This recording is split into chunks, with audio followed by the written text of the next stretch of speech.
ग्वाल वाल और वही एकदम वही शक्ल। गाय बड़ी पारखी होती, सूंघ के समझ लेती है मेरा बछड़ा है कि नहीं। नहीं समझे?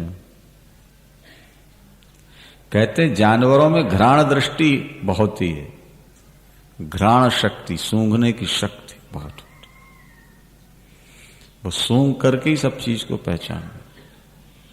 लेकिन भगवान जब बछड़े बने तो गायों की नाक भी नहीं पहचान सकी कि असली है कि नकली है।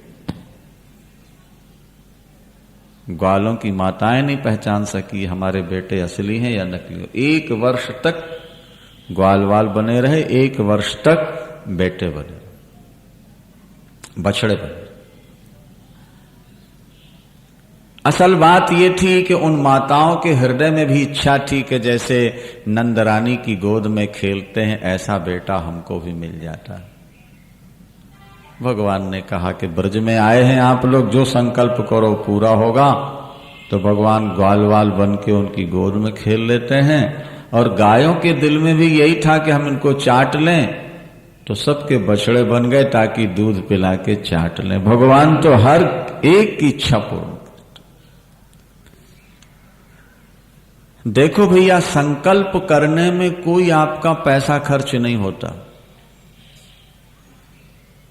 और संकल्प को पूर्ण भगवान जरूर करते हैं। पर शर्त यह है कि जो संकल्प उठे वो बीच में कटे नहीं। बस ये बेपैसे का सौदा है। एक संकल्प बना लो, प्रभु आप हमारे बेटे बन जाओ, कि हमारे मित्र बन जाओ, कि हमारे स्वामी बन जाओ। एक भाव बना लो अंदर और काम करते रहो। संसार आपके भाव के सांचे में ही ढलकर भगवान आपको दिखाई दे जाएगा। बस भाव ही एक सांचा है। जैसे सुनार डाई बनाकर, सांचा बनाकर सोना चांदी को पिघला के डालता है, वही स्वरूप। इसी तरह जब आप भाव का सांचा बना लोगे तो भगवान उसमें पिघल करके उसी रूप में प्रकट हो जाएगा। करके देखो। जाकी रही भावना जैसी, जाकी रही भावना जैसी, कि प्रभु मूरत देखी तिन तैसी। गोपांगनाओं को, वृद्ध गोपांगनाओं को पुत्र के रूप में मिले, युवती गोपांगनाओं को पति के रूप में मिले, गायों को भगवान बछड़े के रूप में मिले। जिसकी जैसी भावना थी। कंस को भगवान मौत के रूप में मिलते हैं, माता पिता को भगवान पुत्र के रूप में मिलते हैं, और ग्वाल वालों को भगवान मित्र के रूप में मिलते हैं। अपनी अपनी भावना के अनुसार भगवान दिखाई देता है। तो भावना में कंजूसी क्यों करते हो? क्या ज्यादा भाव करोगे तो ज्यादा टैक्स लग जाएगा आपको? तो फिर जब टैक्स नहीं लगना, कोई नुकसान नहीं होना, तो भाव क्यों नहीं बनाते अंदर आप? और भाव से ही दुनिया में सारी क्रियाएं होती हैं। नहीं समझे आप? आपके जीवन की जो भी क्रिया है, मन में क्रोध जागता है वो भी एक भाव है, काम जागेगा वो भी एक भाव से जागता है, लोभ जागता वो भी भाव से जागता है। अरे भाई, आपको अभी मोटर में बैठ के कहीं जाना है, 3-4 घंटे तक मोटर में रहना है, अभी आपको बाथरूम जाने की कोई इच्छा नहीं, लेकिन आप बाथरूम जाओ तो पेशाब आ जाएगी। उसमें भावना करनी पड़ेगी, ग्रंथियां ढीली हो जाती हैं। भावना से ही सारा काम होता है। क्या समझा? दुनिया में जो हो रहा है वो भाव से होता है। आप अपने भाव को ठीक करो, भगवान मिलेगा। आप ये भाव बना लो, वो मेरे मित्र हैं, या वो मेरे पुत्र हैं, या वो मेरे स्वामी हैं, और मुझे मिलेंगे, जरूर मिलेंगे, वो आने वाले हैं, वो आज जरूर आएंगे। ऐसा भाव बनाओ आप। देखो आपका भाव किसी दिन साकार होता है कि नहीं होता है। पर भावना ही नहीं करते आप, भावना में कंजूसी रखते हैं। कथा सुनेंगे तो थोड़ा सा भाव बन जाएगा और घर गए फिर वही नोटों के चक्कर में फंस जाते। एक संकल्प बन जाए। शबरी ने एक भाव बना लिया, मेरे गुरुदेव कह गए हैं राम आएंगे आएंगे, 10,000 वर्ष तक दरवाजे पर बैठी रही हो। गुरुदेव ने कहा है राम आएंगे, बस बात खत्म। अब दूसरे ऋषि महर्षि उसको भड़काते रहे, तेरे गुरु ने तो वैसे ही तुझे ढास बंधाने के लिए, सांत्वना देने के लिए कह दिया, बड़े बड़े ऋषियों के यहाँ राम नहीं आते, तेरे घर कैसे आ जाएंगे, तू वैसे ही पागल बन के बैठी। उसने कहा कि नहीं, गुरु का वचन कटे ही नहीं सकता, मेरे राम आए। और कुटिया के दरवाजे बैठे देखती रहती थी सामने, वो आ रहा है आ रहा है, और यहां से वहां तक का रास्ता साफ कर देती है और वहीं आश्रम में लगे फल फूल तोड़ के रख लेते और बैठे करना वरना कुछ नहीं, बस बैठी है, भाव लगाए, भावना बनाए, आएंगे आएंगे आएंगे। विदुरानी ने भी तो यही भाव बनाया था कि आज हस्तिनापुर आए हैं मेरे ठाकुर, बांके बिहारी मेरे घर जरूर आएंगे आएंगे आएंगे। भाव बना रहा तो दुर्योधन के मेवा त्यागे और साग विदुर घर खाए, मेवा त्याग दिया, आ गए ठाकुर। आप अपना भाव बनो। यहां माताओं की गोद में खेल रहे, वहां गायों का दूध पी रहे और एक रूप ब्रह्मा का बना के ब्रह्मलोक पहुंच गए। नहीं समझे आप? और पहरेदारों से कहा नकली ब्रह्मा आ रहा, उसको आने नहीं देना वृंदावन। अच्छा, असली ब्रह्मा दरवाजे पहुंचे तो धक्के मार के पहरेदारों ने बाहर कर दिया। बोले हमारे ब्रह्मदेव तो अंदर विराजमान है, तुम कोई नकली राक्षस होगे। तो ब्रह्मा को बड़ा आश्चर्य हुआ, उन्होंने देखा जरा पैर उठा करके अंदर कौन बैठा मेरी सिंहासन पर। तो बांके बिहारी मुस्कुरा रहे थे, बाबा तुमने मेरे ऊपर संशय किया इसलिए घर वाले तुम पर संशय करने लगे। बोलो वृंदावन। तुमने ईश्वर पर संशय किया कि दुनिया ने तुम पर संशय कर लिया, और तुमने ईश्वर पर पूरा विश्वास कर लिया, दुनिया तुम पर पूरा विश्वास कर लिया। यस, अगर तुमसे दुनिया घृणा करती है तो तुम ऐसा मान लो कि हम ईश्वर से दूर हैं, हम ईश्वर से घृणा करते। और दुनिया तुमसे प्यार करती है तो तुम ईश्वर से प्यार जरूर करते। विवेकानंद जी विदेश गए तो वहां एक प्रश्न हुआ कि गोपियां कृष्ण के पीछे पीछे क्यों दौड़ती थी। वहां के लोग तो ऐसे वैसे उटपटांग प्रश्न करते रहते। तो उसमें लिखा है कि विवेकानंद जी ने प्रवचन में एक चैप्टर उठाया, कोई प्रसंग उठाया, कोई बात सुनाने लगे। सुनाते सुनाते जब वो आधी हुई और निर्णय वाली बात जब करनी थी तो वो मंच से उतर के चल पड़े बिना बोले, बात पूरी किए बिना। वो आगे आगे जा रहे और श्रोता पीछे पीछे दौड़। मीलों जाके खड़े होगा और उन्होंने कहा आप लोग हमारे पीछे क्यों दौड़े आ रहे? बोले हमको ये लग रहा है कि आपने जो बात उठाई वो पूरी की नहीं, कहीं यहां ना सुना दें और हम ना सुन पाए, इसलिए पीछे दौड़े आए। बोले बस जैसे तो हमारे पीछे दौड़े आए, इसी तरह बंसी की ध्वनि सुन के गोपियां दौड़ी चली गई। उसमें आश्चर्य की कौन सी बात? भाई दुनिया ईश्वर से प्यार करती है, ईश्वर तो निर्दोष है, ईश्वर में दोष नहीं देखना। ईश्वर के बनाए सूर्य चांद अग्नि वायु में भी जब दोष नहीं है, ये निर्मल के निर्मल रहते हैं। अच्छा बताओ, सृष्टि के प्रारंभ से लेके आज तक आग ने कितने मुर्दे न खाए होंगे? जलाती है ना आग, बोलो सारा कचरा वही खाती है कि नहीं? जलाती नहीं। पर आग में कोई गंदगी है भी? सूर्य नारायण सबको अपनी किरणों से छू रहे हैं कि नहीं? उनमें कोई पाप आया है, दोष आया है? तो जब भगवान की बनाई वस्तुएं सब कुछ खा पी के छू के निर्दोष रह जाती हैं, तो भगवान स्वयं छू करके दोषी हो जाएगा क्या? ये तो तुम्हारी बुद्धि की कमजोरी है जो तुम समझ नहीं पाते और ये कहते हो कि भगवान कृष्ण ने ऐसा क्यों किया, ऐसा क्यों किया। तुम अपनी बुद्धि के तराजू में तौलते हो। तुम्हारी बुद्धि इतनी बड़ी तो नहीं है, तुम्हें तो दुनिया की बहुत सारी बातों का ज्ञान नहीं है। बड़े बड़े ऋषि महर्षि जो सारे ब्रह्मांड को ध्यान में देख लेते थे, वो भी भगवान कृष्ण का भजन करते हैं। तुम नास्तिक बन जाते हो। जब रासलीला शुरू हुई महाराज, भागवत में लिखा हजारों ऋषि बैठे थे और सुखदेव भगवान के तो शरीर में लंगोटी भी नहीं थी जो सुना रहे थे। और परीक्षित जी गंगा किनारे बिना जल पिए बैठे हैं मुक्ति पाने के लिए, और रासलीला सुनाई सुखदेव जी ने, किसी ने विरोध नहीं किया, सब ध्यान से सुनते रहे। इसका मतलब है कि भगवान की लीला में कोई दोष नहीं है।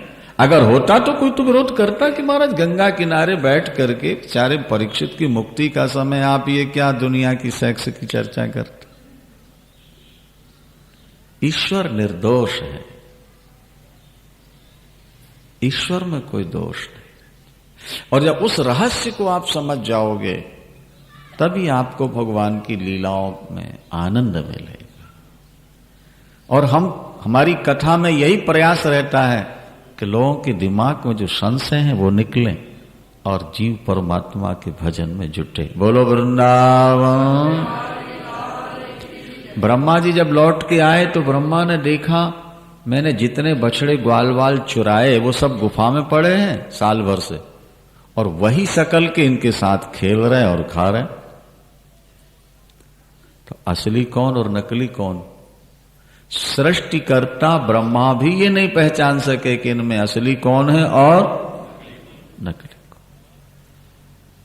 जब बुद्धि चकरा गई ब्रह्मा जी की, वृंदावन बिहारी, जब ब्रह्मा जी की बुद्धि चकराई तो भगवान ने फिर अपना चमत्कार दिखाया। क्या दिखाया मालूम है? वो जो भगवान के साथ ग्वाल वाल खेल रहे थे और बछड़े चर रहे थे, वे एकदम चतुर्भुज रूप भगवान विष्णु बन के खड़े हो गए। वहां के पशु पक्षी कीट पतंग जितने सब विष्णु, चतुर्भुज रूप, सर्वम विष्णुमयम जगत। अब तो ब्रह्मा और ज्यादा घबरा गए,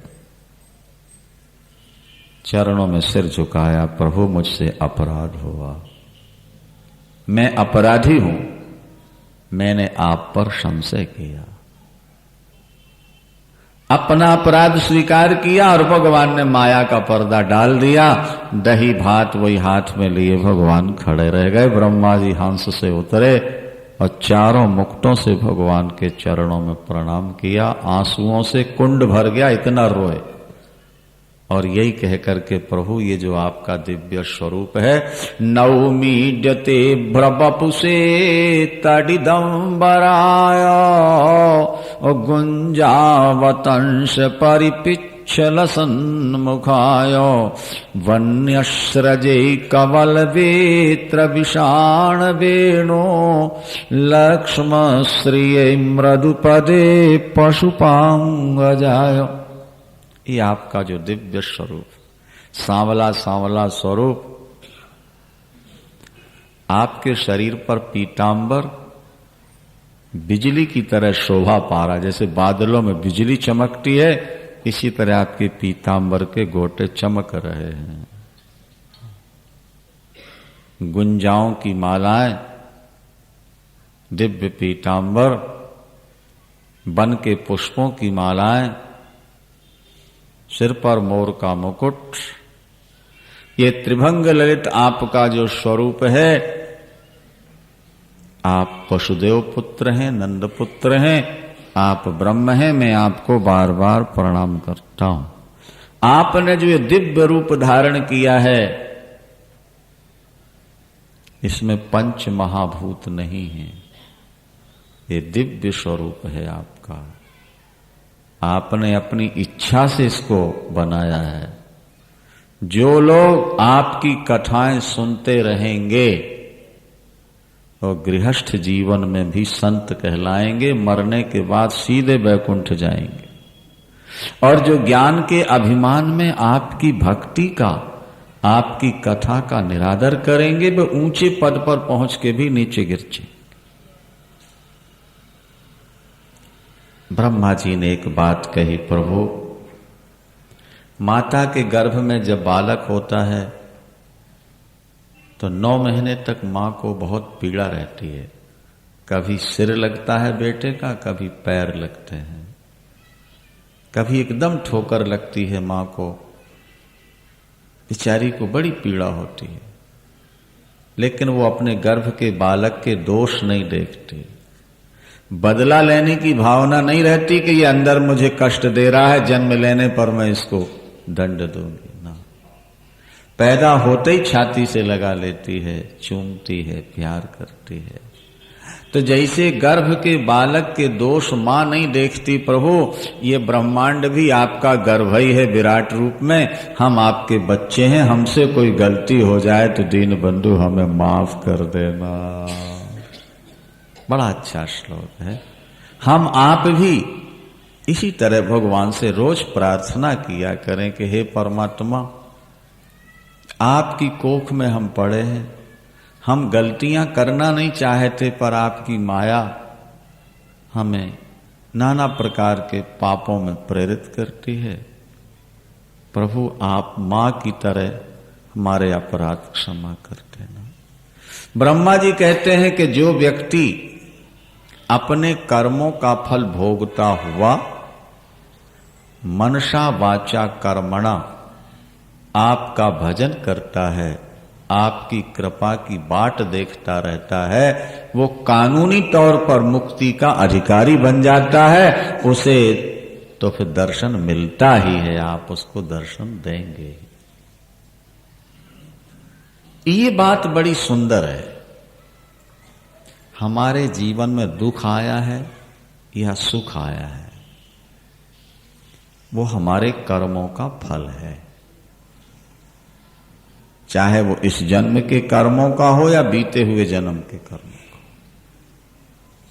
नहीं तो जब हमने कर्म किए हैं तो फल भी हमको ही भोगना है।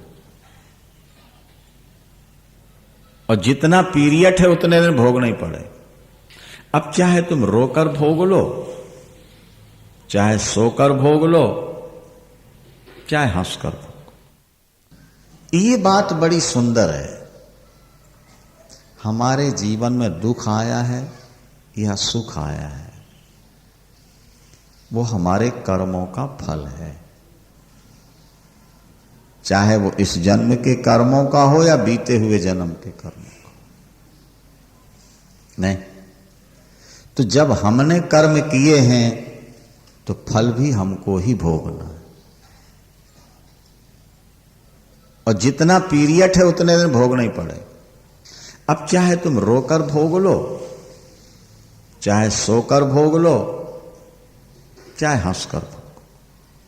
भगवान कहते हैं जैसी परिस्थिति आई है उसका सामना करो, हाय हाय नहीं करो, बल्कि मेरा चिंतन करो। अगर तुम मनसा वाचा मेरा चिंतन करते रहोगे तो निश्चित तुम्हें भगवान का दर्शन हो जाएगा। बाके ब्रह्मा जी ने जाते जाते प्रणाम करके यही कहा कि प्रभु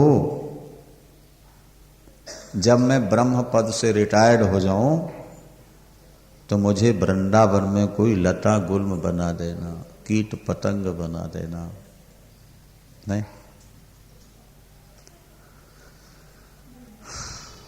अभी हमारे एक ट्रस्टी हैं, बहुत बड़े वकील हैं, वो उस दिन अभी कह रहे थे,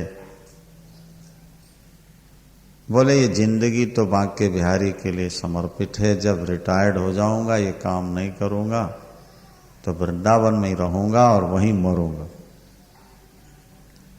व्यक्ति कर सके न कर सके पर संकल्प तो अच्छा बना के रखना चाहिए कि नहीं। ब्रज भूमि में ही हम शरीर छोड़ेंगे। ब्रह्मा जी भी कहते हैं हमें लता गुलवृक्ष बना दो वृंदावन का, ये धूली उड़ के हमारे ऊपर पड़ेगी तो हमारा उद्धार हो जाएगा। एक बात आपको बताएं, देखो जिस चीज में आप पैसा लगा दोगे मन वहां जरूर लग जाएगा, ये समझ लें। 10,000 रुपए की भैंस खरीद के ले आओ, देखो मन लगता है उसमें? नहीं लगता। बोलो, गाय खरीद ले आओ और फिर बेच दो उसको, पड़ोसी ले जाए, फिर मन लगेगा? ये देखो, जहां पैसा जुड़ जाएगा वहीं तुम्हारा मन लग जाएगा। इसीलिए अच्छे काम में कुछ पैसा लगा दोगे तो मन भी अच्छी जगह लग जाएगा, उससे तुम्हारा कल्याण हो जाएगा। घर गृहस्थी के लिए तो जिंदगी भर कमाना है, दिया है देते रहोगे, कुछ थोड़ा सा अच्छे काम। हम अपने से अनुभव कर रहे हैं, जब से वृंदावन का यह आश्रम शुरू हुआ ना, वैसे पहले 2-3 वर्ष वृंदावन में ही रहे, भागवत पढ़े, लेकिन जब से ये बनने लगा वो हर समय दिमाग में वो वृंदावन ही धाम घूमता रहे। ऐसा बन जाए, ऐसा हाल बन जाए, इस तरह से वहां ध्यान शिविर लगाएं, ऐसे भागवत का पाठ होता रहे, ऐसा कीर्तन। मैंने अब देखो ना भाई, मन को तो कुछ ना कुछ सोचना ही, चाहे वो दुनिया की बात सोचे चाहे भगवान की सोचे। तो हम सोचते चलो अच्छा है, दुनिया में जाने के बजाय वहीं घूमता तो रहता है कम से। ये नारायण जी बेचारे अपने लगे रहते हैं सेवा में। हमने कहा अच्छा बुढ़ापे में लगे रहो, जिंदगी सफल हो जाएगी, इसी बहाने मन तो लगा रहेगा ना। अच्छे कार्यों में जब हम अपना योग देते हैं तो फिर हमारा मन भी उससे अटैच हो जाता है। वृंदावन धन्येय मध्य धरणी तृण बीरुधस्त्वत्, भगवान कृष्ण के वचन है। यम धरणी धन्या, ये वृंदावन की भूमि धन्य है, जहां भगवान के चरणों का संस्पर्श हुआ है, वो धन्य है भूमि। उसके कण कण में भक्ति भरी पड़ी है ब्रजरज। धन्य मध्य धरणी तृण, वहां का घास फूस भी सब धन्य। अच्छा जी, ब्रह्मा जी चले गए, इसके बाद भगवान ने काली नाग को नाथा, गोवर्धन को धारण किया। ये संक्षेप में आपको सुना देते हैं, बाकी रात्रि की बैठक में होगा। श्री कृष्ण गोविंद हरे मुरारे, हे नाथ नारायण। श्री कृष्ण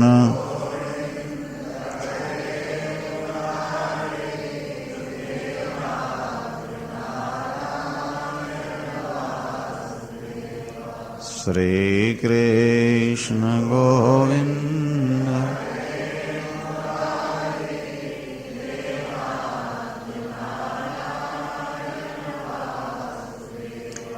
हे नाथ नारायण वासुदेवा, हे नाथ नारायण, हे नाथ नारायण।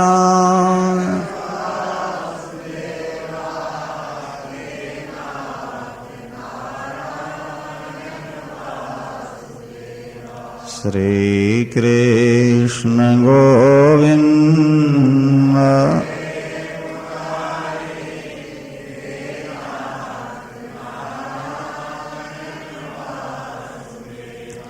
श्री कृष्ण गोविंद।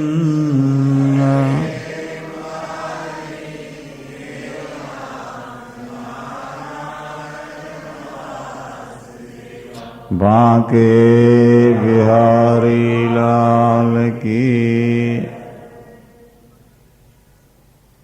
अब भगवान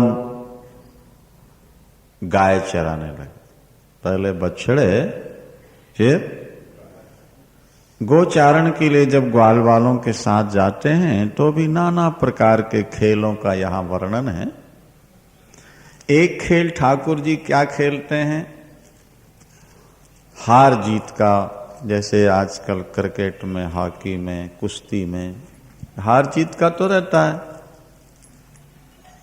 तो महाराज एक खेल ठाकुर जी ने शुरू किया। खेल ये था कि एक वृक्ष को केंद्र बना दिया और कुछ ग्वाल वाल दौड़ते हैं, जो आगे पहुंच गया वो जीत गया और जो पीछे रह गया वो हार गया। आजकल भी रेस होती है, दौड़ होती है, 100 मीटर, 400 मीटर, 1000 मीटर। ये पुराने खेल हैं, खेलते। अच्छा, शर्त उसमें ये थी कि जो जीत जाए वो बनेगा सवार और जो हार जाएगा वो बनेगा घोड़ा। तो श्री रामा और भगवान कृष्ण दोनों इस रेस में दौड़ रहे हैं, इस दौड़ में शामिल हो रहे हैं। जो जीतेगा वो बनेगा सवार और जो हारेगा वो बनेगा घोड़ा। अच्छा, ठाकुर जी ने सोचा कि अगर मैं जीत गया तो मुझको भक्त की पीठ पर बैठना पड़ेगा और हार जाऊंगा तो घोड़ा बनना होगा, भक्त को पीठ पर बैठा लूंगा। तो मैं दुनिया में भक्तों की पीठ पर बैठने नहीं आया, बल्कि भक्तों को पीठ पर बैठाल के भव सागर से पार करने आया हुआ। इसलिए मैं जीतूंगा नहीं, मैं तो जानबूझ के हारूंगा। ये और दौड़े भाई। अच्छा, लोगों की दृष्टि में ऐसा लग रहा है कि कन्हैया बड़ी तेजी से दौड़ रहा है, लेकिन परिणाम ये हुआ कि श्री रामा ने आगे जाके वृक्ष छू लिया और भगवान बस एक आधा सेकंड पीछे रह गए, तालियां बज गईं और कन्हैया हार गए और श्री रामा। अब भगवान से का घोड़ा बनो। भगवान तो चाहते ही थे ना घोड़ा बनना। भगवान ऐसे हाथ जमीन में टेक लिए, अब बन गए और श्री रामा भगवान की पीठ पर बैठ गया, गमछे का चाबुक बना लिया, टिक टिक करता है, लात की एड़ लगाता है और महाराज भगवान घोड़े बन करके उस शक्ल में चलते हैं। देवता पुष्प वर्षाकर बाजे बजाए जय जय। गेंद खेलते हैं। यहां फिर वही गलती हुई, देखो भागवत में। ग्वाल वाल खेलते खेलते गायों को लेके आगे बढ़ गए और भगवान किसी कार्य से पीछे रहे, इंतजार नहीं किया ग्वाल। और वहां पहुंच गए जहां यमुना के हृदय में कुंड में काली नाग रहता था, जहरीला, जिससे सारा जल जहरीला था, खौलता रहता था वो जल, और उसकी जो भाप निकलती थी ऊपर उड़ने वाले पक्षी भी नीचे गिर जाते थे। वहीं का पानी पी लिया गायों ने और ग्वाल वालों ने, खत्म।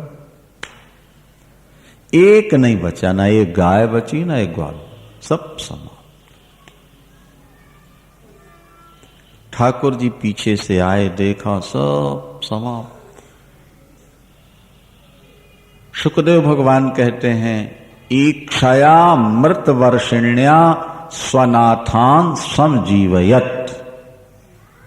परमात्मा ने अपनी अमृतमयी दृष्टि से जैसे ही उनको देखा, परमात्मा की दृष्टि पड़ी और सारे ग्वाल वाल गाय उठ करके खड़े हो गए। देवता पुष्प वर्षाए जय जय।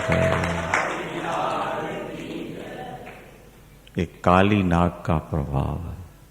देखो, इनके संकेत, इनके आध्यात्मिक कथाएं बहुत ऊंची हैं। काली नाग माने काम, वासना। वासना में विषय है और काली नाग में विष है। जैसे विषैला पानी पी करके गाल वाल और गाय मर गईं, इसी तरह विषयों का सेवन करते करते हमारी इंद्रियों की शक्ति भी मर जाती है, हमारी इंद्रियां कमजोर हो जाती।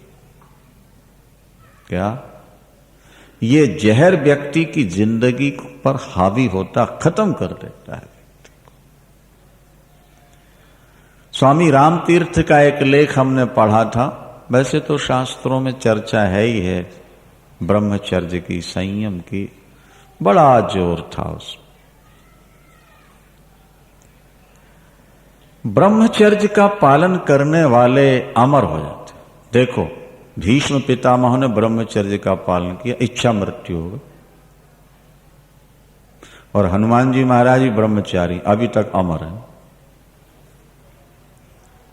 मौत को अगर जीत सकता है तो ब्रह्मचारी ही जीत सकता है, ये आप सुनो। और गांधी जी ने भी अपनी आत्मकथा में लिखा कि 30 वर्ष की उम्र के बाद मैंने ब्रह्मचर्य का पालन किया और 78 वर्ष का हो गया, मैं अपने संयम में। और ब्रह्मचर्य की महत्ता का मुझे और पहले पता लग गया होता तो मैं और पहले से ब्रह्मचारी हो जाता। वो अपनी पत्नी को मां कहते थे, कस्तूरबा। अपने यहां मां कहते हैं ना, और गुजरात में बा कहते, मां। अपनी पत्नी को मां कहने लगे थे। स्वामी रामकृष्ण परमहंस भी अपनी पत्नी को मां कहते थे। शारदा नाम था उनकी पत्नी का, मां शारदा कह के पुकारते थे। और पहली रात में ही मां मान लिया था। मजे की बात तो यह है ना, पहली रात, प्रथम मिलन, पहले बार पत्नी को देखा श्रृंगार किए हुए, वो बाहर से आए तो पत्नी पहले कमरे में थी श्रृंगार, एकदम मां मां कह के जाके चरणों में गिर गए। वो देवी के पुजारी थे, उनको ऐसा लगा कि मेरी मां दुर्गा ही इस रूप में मुझे दर्शन देने बैठी है,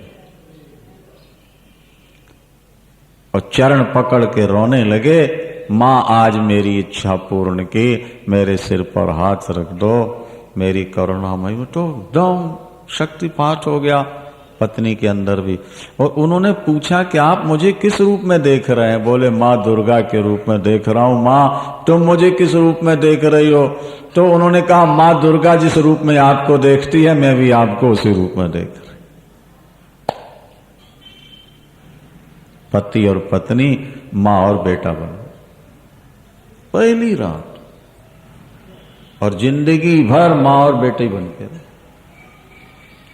उन्हीं के शिष्य विवेकानंद, जिन्होंने अध्यात्म की ज्योति जगा दी विदेशों में जाकर। दिव्य विषयों का सेवन करके इंद्रियां निस्तेज हो जाती हैं, इंद्रियों की शक्ति खत्म हो जाती।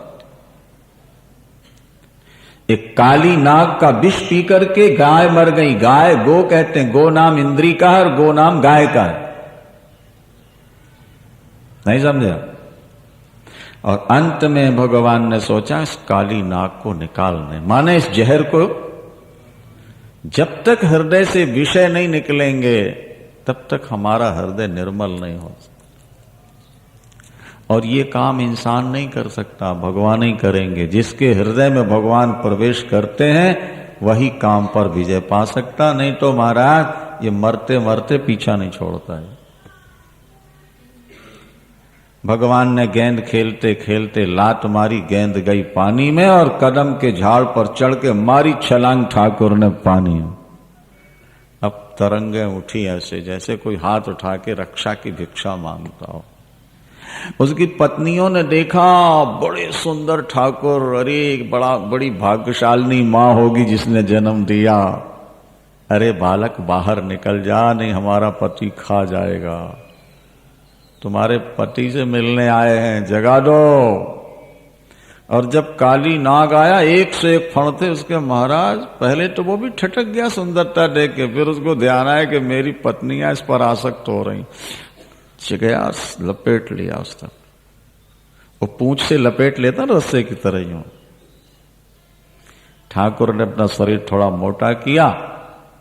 ये तो छोटे से छोटे है, मोटे से मोटे। जब मोटा किया तो उसकी हड्डियां ढीली निकल के बाहर। यहां गायों ने महाराज घास चरना छोड़ दिया। सारे ब्रजवासी अपने अपने घरों से निकल के भाग पड़े कुंड। यशोदा मैया रोती गिरती फिरती वहां आई, कुंड में कूदने लगी। बलराम जी आगे खड़े हो गए और उन्होंने कहा मां कृष्ण मनुष्य नहीं है, ये काल का महाकाल है। सर्प कुछ बिगाड़ेगा नहीं, वो सर्प कोई मार के आ जाए। अरे मेरे बेटा बलराम, जो इस कुंड में आया वो जीवित कभी गया ही नहीं लौट के। मैं कृष्ण के बिना जीवित नहीं रहूंगी। प्यार एक ऐसा देवता है जब व्यक्ति को एकदम समर्पित कर। मां थोड़ी देर प्रतीक्षा कर ले, अगर कृष्ण नहीं आए तो तेरे साथ मैं भी छलांग मार जाऊंगा, मैं भी कृष्ण के बिना नहीं रह सकता। भगवान ने काली नाग के सिर पर चढ़ के अपने चरणों का वो प्रहार किया, वो ठोकर मारी लातों से कि जितना जहर अंदर था वो खींच कर ऊपर ले आए पानी के, और फणों के ऊपर ठाकुर नाचने लगे, गंधर्व किन्नर भी नाचने लगे, देवता पुष्प वर्षा के बाजे बजाए और जय जयकार।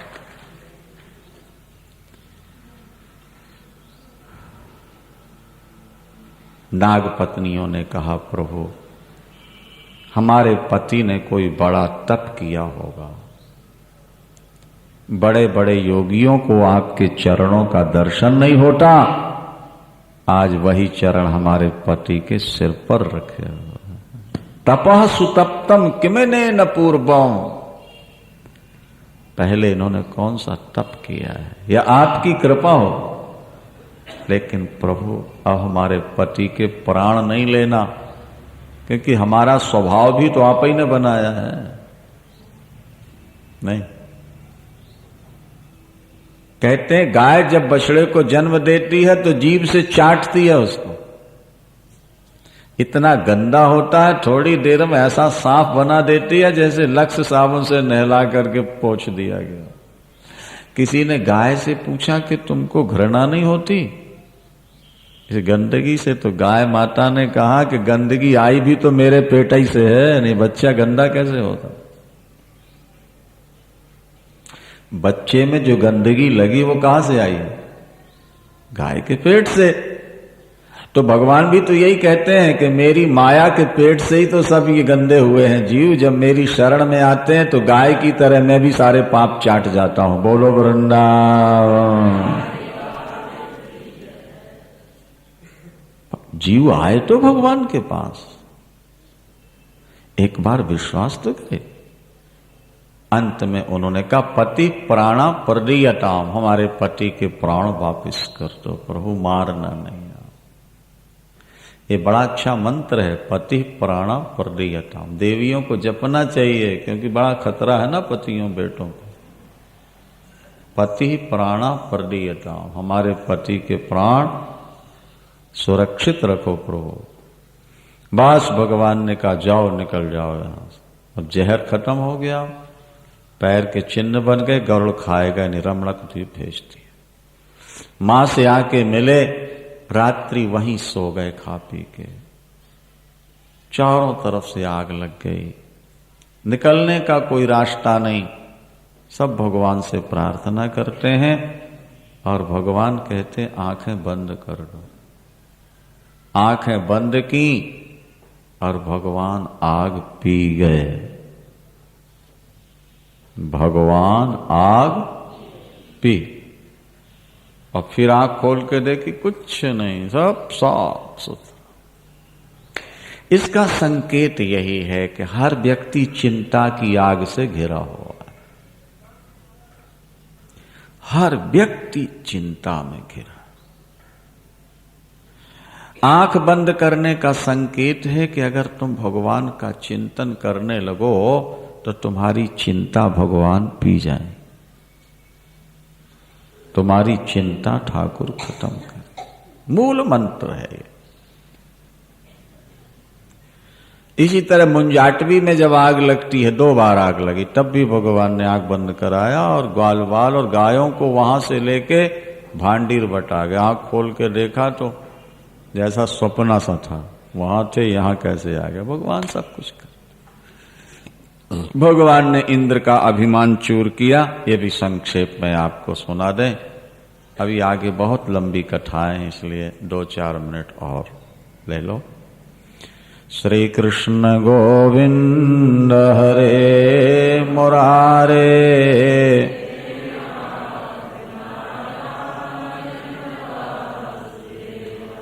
श्री कृष्ण गोविंद।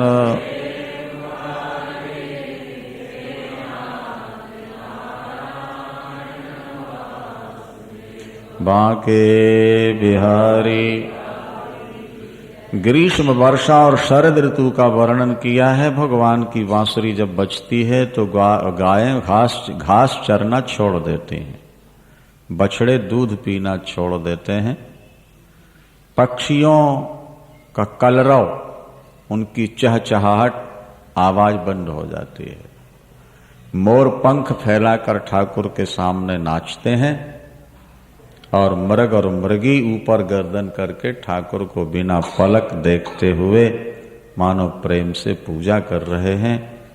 और पत्थर पानी की तरह बह जाते हैं और यमुना जल बर्फ की तरह जम जाता है।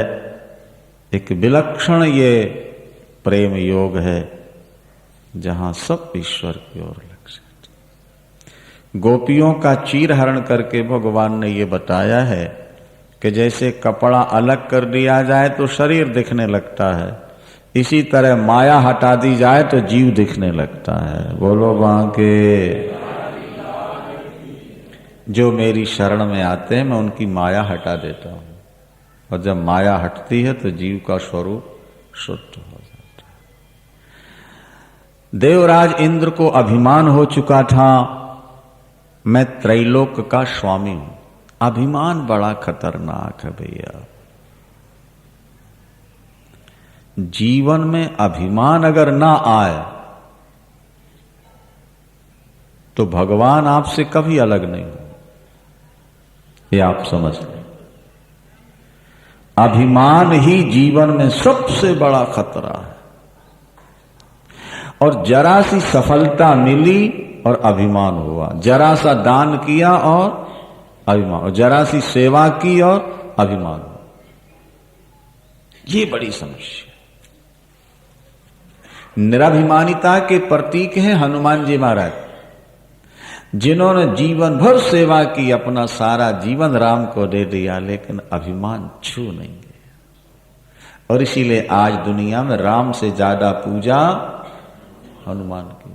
हर राम के मंदिर में हनुमान जी मिलेंगे, पर हजारों हनुमान मंदिर हैं जहां राम नहीं है। ज्यादा पूजा किसकी है बोलो? अभिमान नहीं, मैंने किया नहीं, ये तो ठाकुर ने मुझे निमित्त बना करके अपना काम खुद ही कर लिया, बस ये भाव। ईश्वर निमित्त बनाता है ना, करता कराता सब वही है। करे करावन करन करावन आपे आप, मानुष के कछु नाहे हाथ। ये गुरबाणी में करन करावन, वो अपने आप सब करता करा, मनुष्य के कुछ हाथ नहीं। अरे विराट रूप दिखा के भगवान कृष्ण ने अर्जुन को बता दिया कि देख जो सैनिक खड़े हैं वो मेरी दाढ़ों में चिपके हुए, ये तो मर चुके हैं। अर्जुन तू बाण मार दे, थोड़ा गिर जाए। तो प्रभु मुझसे बाण क्यों मरवाते हो? भगवान ने कहा इसलिए अर्जुन कि तू मेरा बन गया तो मैं चाहता हूं तेरा नाम हो जाए। काम मैं कर देता हूं, नाम तेरा हो जाए। तेरे नाम के लिए मैं तुझसे कह रहा हूं, तू नहीं लड़ेगा तो भी हम मरे मराए तो है ही। ये स्थिति। इंद्र को अभिमान हो गया तो भगवान ने कहा बाबा इस बार इंद्र यज्ञ नहीं करेंगे, अपन गिरिराज भगवान की पूजा करेंगे। अपनी गायों का पोषण गिरिराज जी से होता है, घास गिरिराज जी देते हैं। बेटा सो तो ठीक है, पर वर्षा नहीं हुई तो घास कहां से होगी? बाबा इंद्र वर्षा नहीं करता है, इंद्र के ऊपर भी कोई है उसका कान ऐंठने वाला। नहीं, इंद्र गड़बड़ करेगा तो जो उसका मालिक है वो कान ऐंठेगा। आप चिंता मत करो, अपने कर्म से भगवान की पूजा करो।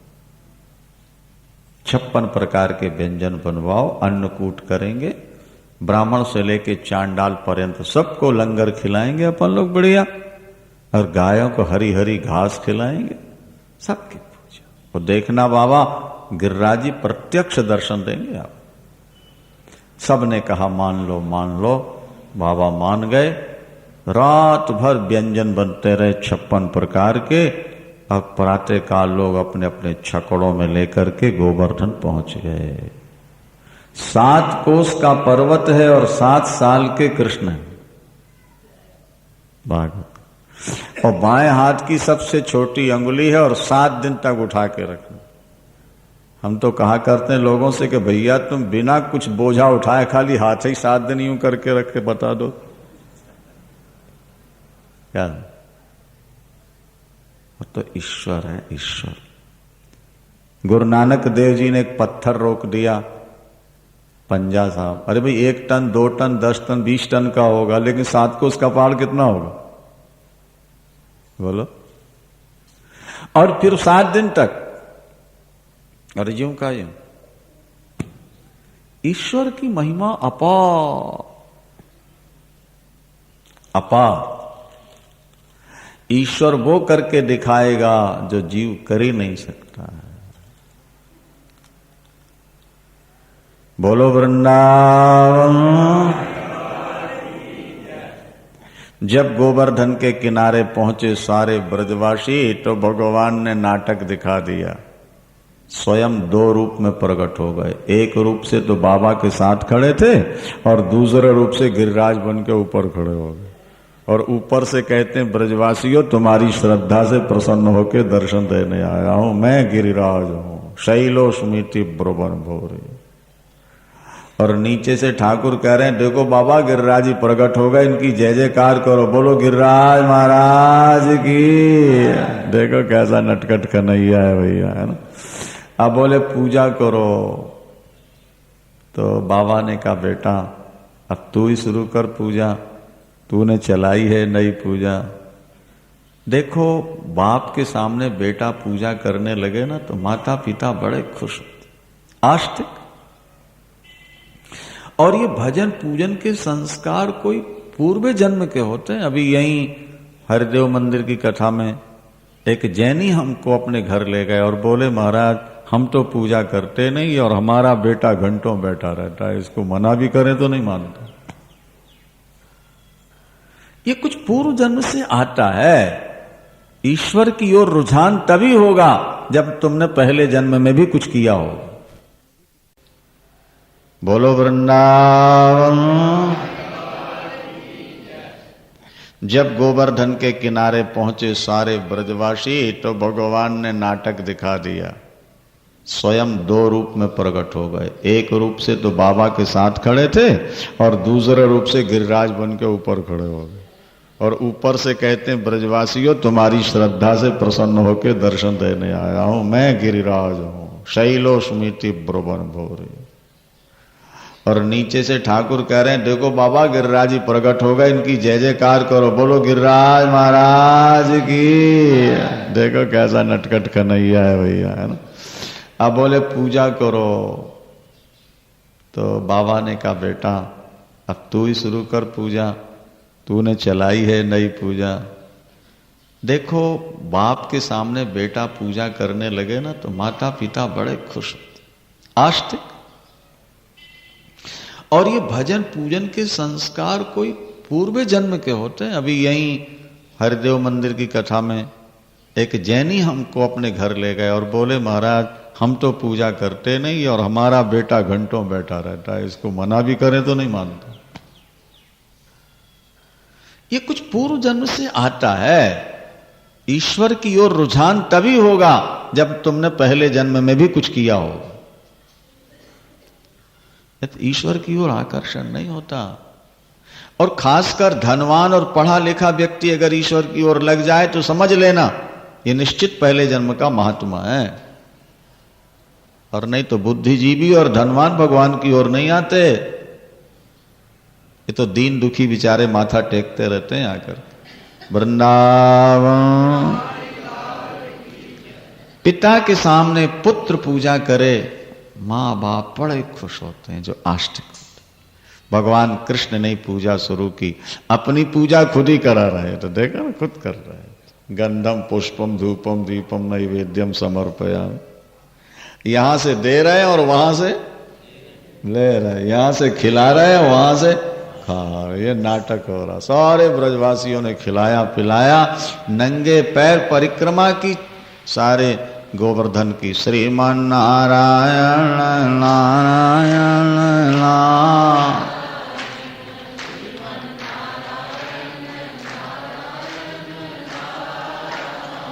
परिक्रमा करके रात्रि में आके सो गए थके थकाए।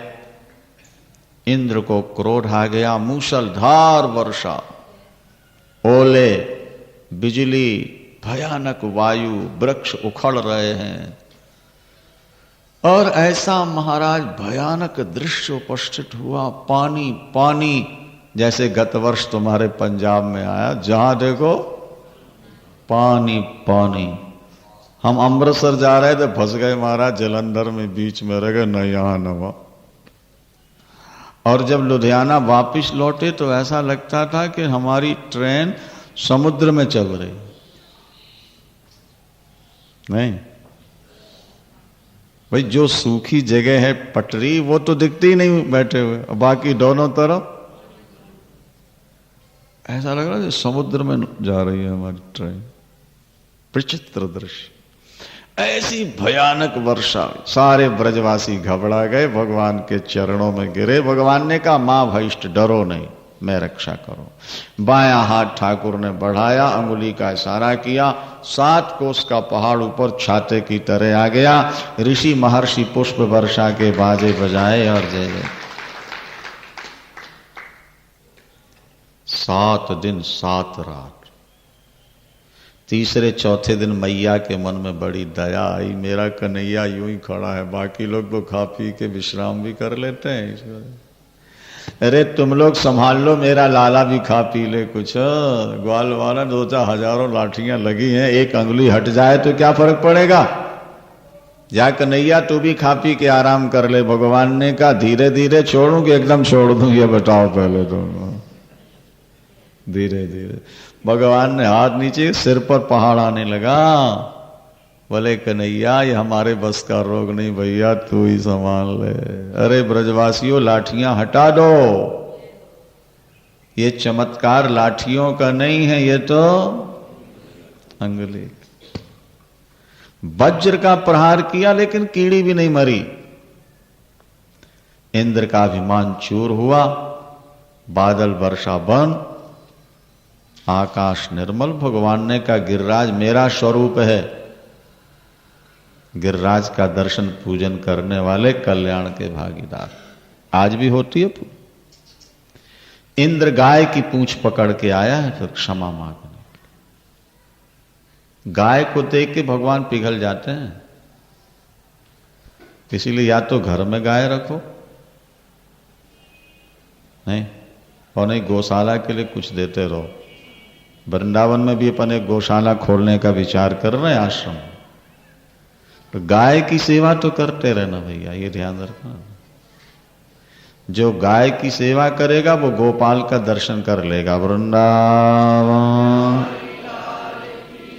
चरणों में गिर के क्षमा मांगी। भगवान ने कहा, अभिमान नहीं करना, जाओ बैठो अपनी सिंहासन पर। कामधेनु गौ ने दूध से भगवान का स्नान कराया। ऐरावत हाथी ने आकाश गंगा के जल से, सब ऋषि महर्षियां दिव्य पूजन हुआ और फिर भगवान की आरती होती है। आप लोग भी आरती करो, प्रसाद लेके जाओ। वृंदावन। नारायणं नमस्कृत्य नरं चैव नरोत्तमं देवीं सरस्वतीं व्यासं ततो जयमुदीरयतु। गुरुर्ब्रह्मा गुरुर्विष्णुर्गुरुर्देवो महेश्वरः, गुरु साक्षात् परब्रह्म तस्मै श्री गुरुवे नमः। अखण्डमण्डलाकारं व्याप्तं येन चराचरं तत्पदं दर्शितं येन तस्मै श्री गुरुवे नमः। तस्मै श्री गुरुवे नमः। श्री राम जय राम जय जय राम।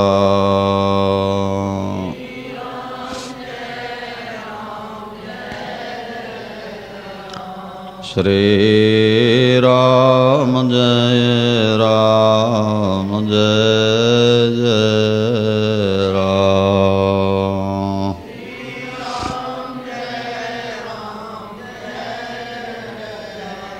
श्री राम जय राम जय जय राम।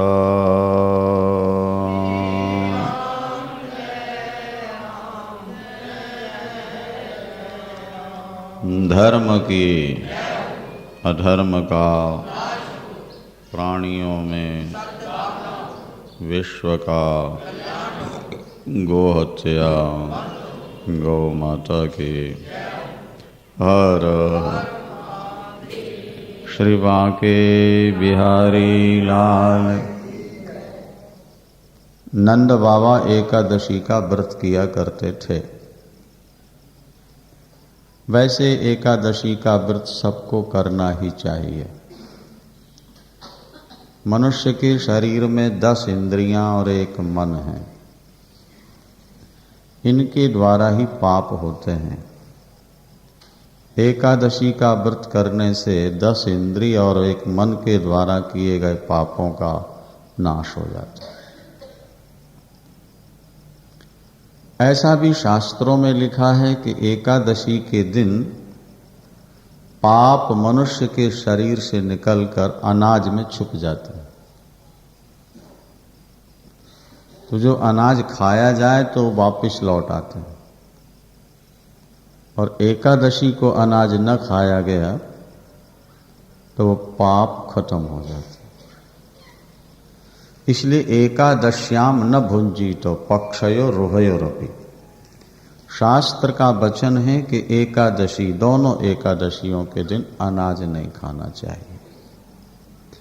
नंद बाबा ने जीवन भर एकादशी का व्रत किया। अब बहुत वृद्ध हो चुके हैं, व्रत निभ नहीं पाएगा, इसलिए वे उद्यापन करते हैं। उद्यापन का मतलब होता है सुंदर मंडप बना के भगवान नारायण कुंभ स्थापित करो, नारायण को स्थापित करो, और फिर उनका पूजन करा के हवन कराना, ब्राह्मण भोजन कराना, ये सब होता रहता। उद्यापन। ध्यान। नंद बाबा ने सोचा आप उद्यापन कर दें। सबको उन्होंने निमंत्रित किया और रात्रि में ही यमुना स्नान करने चले गए। 12 से 3 के बीच में, टाइम का ध्यान रहा नहीं तो वरुण के दूत पकड़कर बाबा को वरुण लोक ले गए। भगवान को पता लगा तो वो भी छलांग मारते हैं और वरुण लोक चले जाते। वरुण लोक में जब पहुंचे तो वरुण देवता ने भगवान का बहुत सत्कार किया और कहा कि हमारे सेवकों से अनजान में अपराध हो गया, प्रभु इसे क्षमा कीजिए। श्री राम। और पिताजी को वापस लौटा दिया। ग्वाल वालों ने पूछा, बाबा आप कहाँ गए थे? बोले भैया लाला ने हमको बैकुंठ का दर्शन कराया। उनके लिए वरुण लोक ही बैकुंठ, बहुत दिव्य। जैसे आजकल के लोग विदेश घूम के आते हैं तो कहते हैं वो तो स्वर्ग है। बेचारों को पता ही नहीं कि स्वर्ग में कितने दिव्य सुख होते हैं। इसी तरह नंद बाबा वरुण लोक को ही बैकुंठ मान, सबसे यही कहते रहते थे, हमको तो लाला ने बैकुंठ का दर्शन किया। तो